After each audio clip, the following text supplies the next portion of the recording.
আসসালামু আলাইকুম প্রিয় পরীক্ষার্থী ভাই বোনেরা। আজকে আমার একটা পরীক্ষা ছিল, কিন্তু আমি আজ এই পরীক্ষায় অনাকাঙ্ক্ষিতভাবে আমার অ্যাডমিটটা ডাউনলোড না করে, প্রিন্ট না করে আমি চলে আসি বাসা থেকে। পরে পরীক্ষার কেন্দ্রে এসে মনে পড়লো যে আমি তো অ্যাডমিট প্রিন্ট করিনি।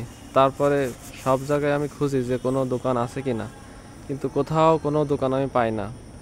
পরে গেট থেকে দায়িত্বপ্রাপ্ত একজন বললেন যে এখনও সময় আছে, আপনি অ্যাডমিট প্রিন্ট দিয়ে নিয়ে আসেন। আমি প্রায় 40 মিনিট মোটরসাইকেল চালাইছি সারা শহরে, তারপরেও দোকান খোলা পাইনি। অবশেষে যেখানে সিট পড়ছিল তার আশেপাশেই একটা দোকান ভাগ্যক্রমে খোলা ছিল।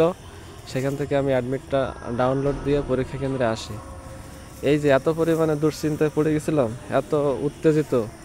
দেখেন বর্ষার সময় আমার পার অবস্থা কি বিশ্রী, কাদা মাটি। আমার রেইনকোট পরা অবশ্য, মোটরসাইকেল নিয়ে আইছি, কি অবস্থা।